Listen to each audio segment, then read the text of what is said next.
If you've ever mixed metal bass, you're definitely familiar with this sort of setup.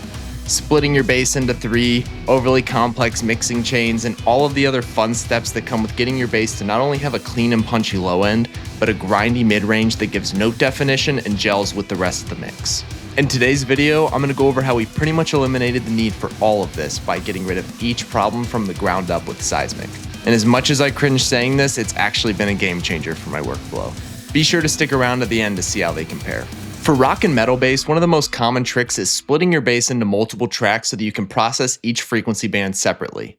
In action, it usually looks like this, usually 2 or 3 tracks, a low, mid, and high, and you're splitting each track with an EQ band that essentially only allows certain frequencies to go through on each track. This allows you to process and distort each track separately from the next, allowing you to get a more complex and powerful bass tone out of one performance.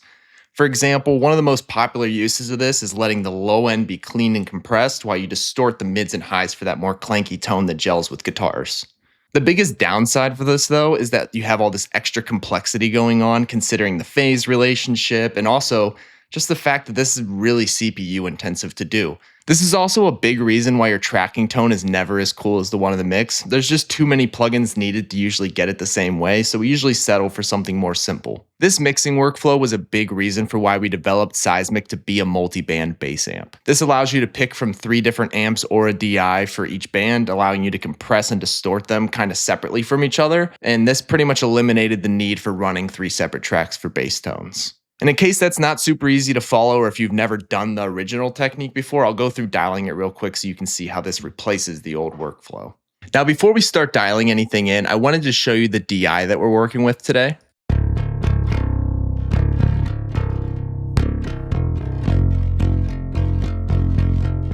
If I remember correctly, the band told me this is something like a $200, $300 Guitar Center special, so nothing too special here. So when it comes to actually dialing the bass amp, one of the first things that we're going to want to make a choice on is where we set our crossover points for each piece of the bass. For choosing these frequencies, one of the most important factors are what we're trying to do with the split and what tuning your band plays in. For example, if you need to keep the low end clean on a bass that's tuned to drop G, you need to account for the mids being lower than if you were playing in standard, for example. This is just because when you tune down the whole bass, you're essentially shifting the frequency range that the bass is accounted for. Same thing with guitars and every other instrument. So the easiest way to kind of find where the low end ends and where the mids begin is just using a low pass filter and gradually raising it from the very bottom and just starting to hear where the note definition becomes audible.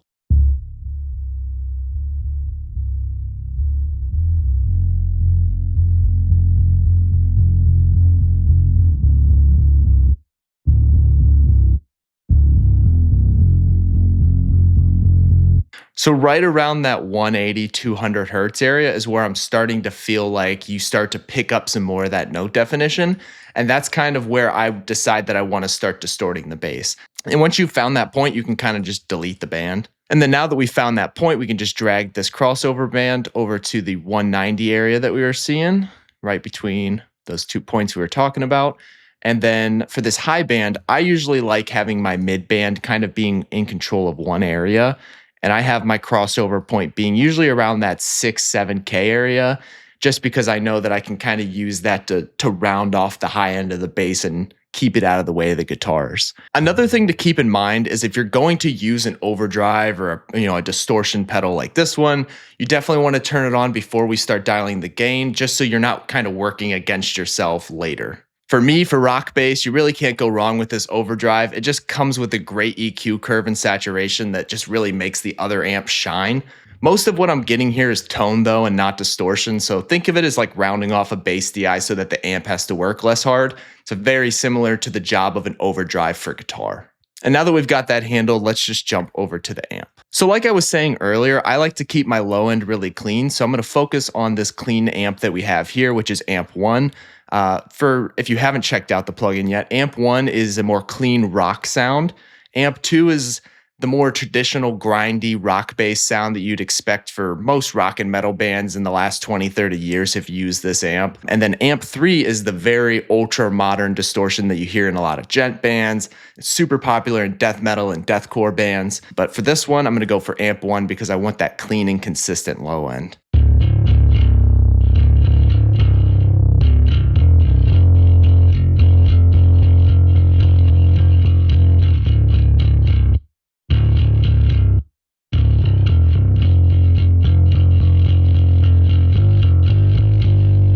So for the low end, obviously you can hear that's really, really pinned down, but that's exactly how I want it. I don't want the low end moving very much, so I kind of drive this compression until I see it doesn't really have that much movement in it, and then I'll start working on the mid-range, which is one of the most important and crucial parts of the amp, and we can go through the amp choices on here and see what we have.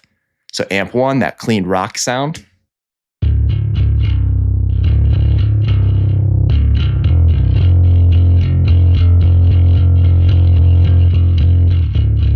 Pretty cool.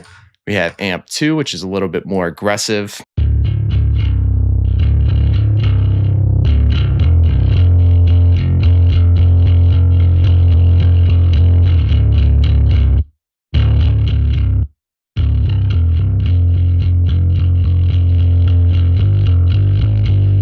Pretty cool, but I think amp 3 is going to be more the vibe we're going for, which is the super clanky, aggressive sound.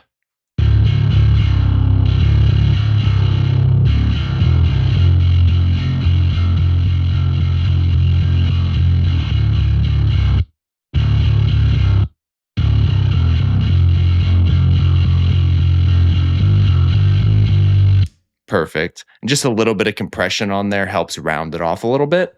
And then for the third band, I think we're going to go with probably amp 1 or 2, because amp 3 you generally would be a little bit clanky in this area, and that's kind of why I like to round it off at the top, but we'll see which one sounds better between these two.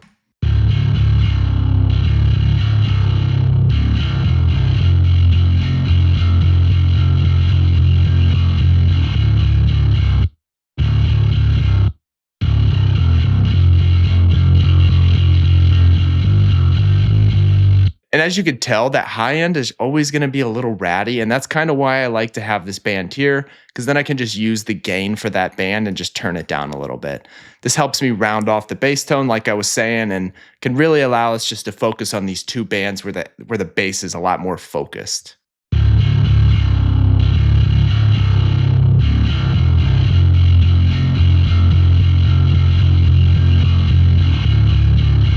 The difference is really subtle there, but I think amp 1 is going to be what I go for just because it's a little less pronounced. And I think what I'm trying to do is just, like I said, round it off. When it comes to mixing bass, we notice that the options for cabinets and IRs and plugins are kind of dismal to say the least.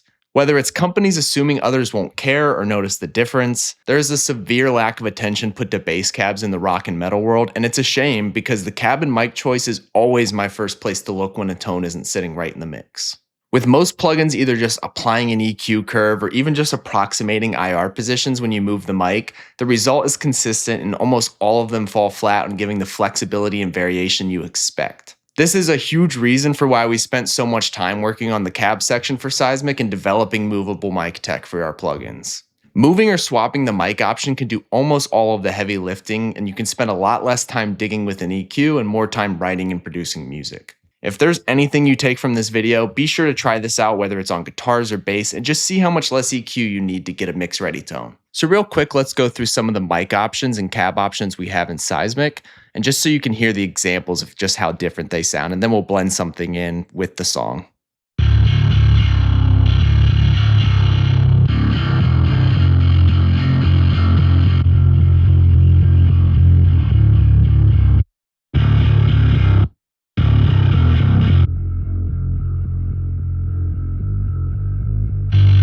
And keep in mind, you can move these mics around too, and that'll change the sound a ton.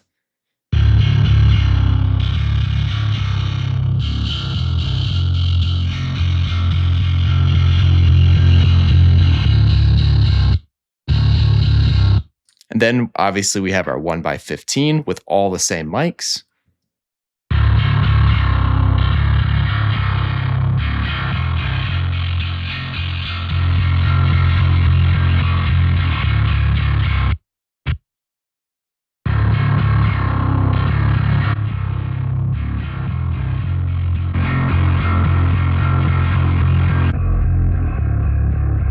That sub on the 1x15 is a super awesome blend for a lot of different scenarios.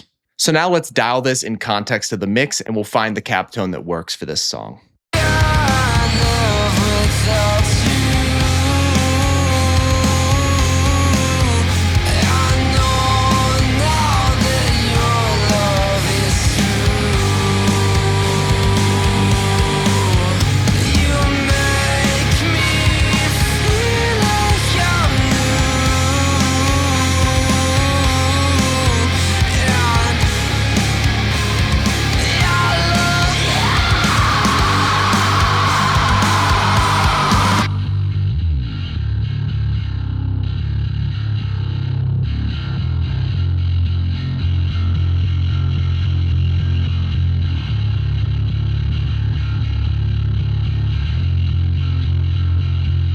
It's actually pretty sweet right there.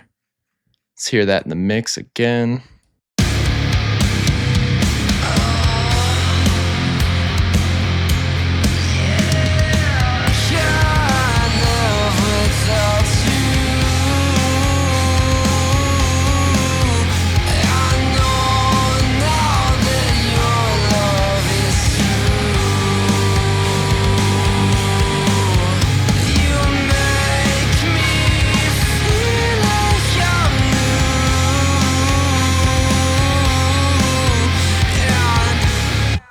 Yeah, already I'm really liking where that's at. And I think past this point, it would be more EQ moves I'm making. Here's where we ended out in solo, just so you guys can hear that.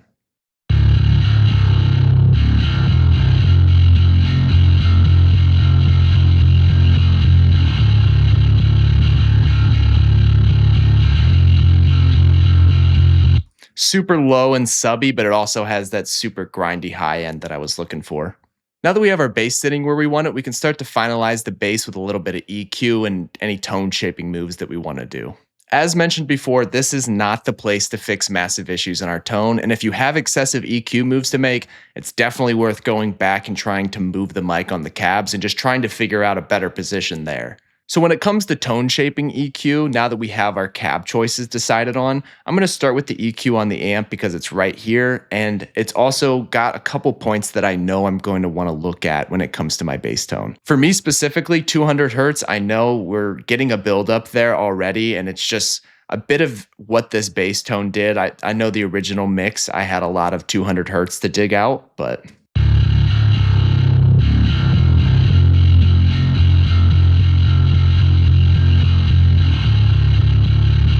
and then obviously the next place is, I think it's a little too clanky at 2.5K, so I'm going to pull that down, or 1K. We're going to see which one works a little better. 1K is usually more forward and present in your face. 2K is more that like scratch your ear, harsh sound.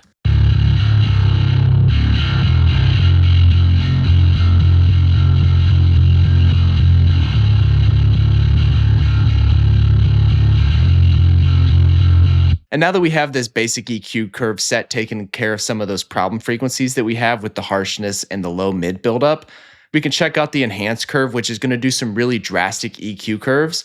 It's definitely not for every song, and it could be pretty aggressive, but sometimes it really works and will do just the trick for getting your bass to sit in the mix.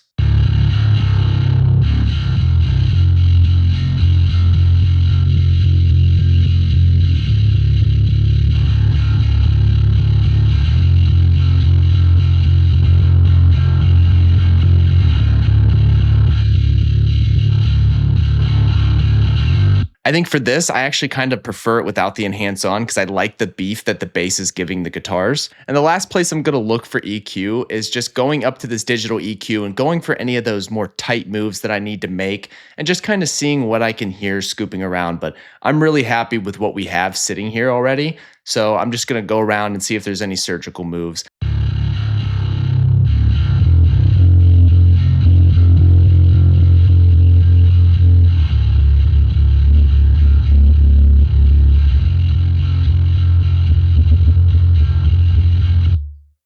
Just a little bit there.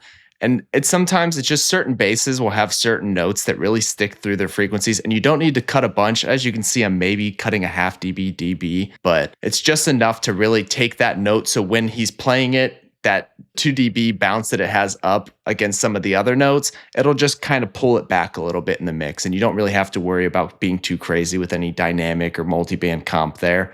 It'll clean up on its own.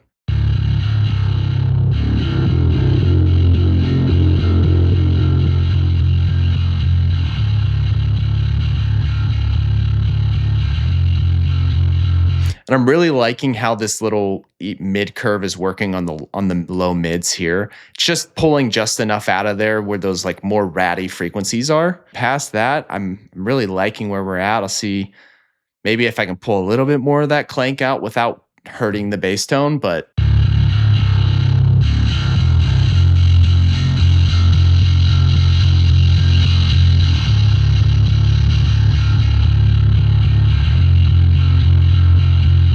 As you could tell, it's very easy to overdo it. So try not to round off your bass too much when you're doing that. There's just those little harsh things in there. If I can pull it down a little bit, I know it's not going to stick out past the guitars.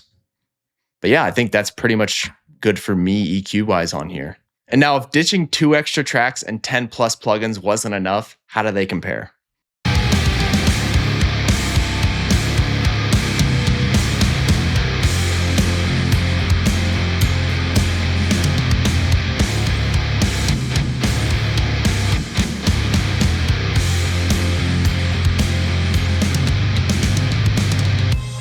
So now that we've essentially thrown out my old 15 plus plugin bass chain, let me know in the comments if you think it's better or worse.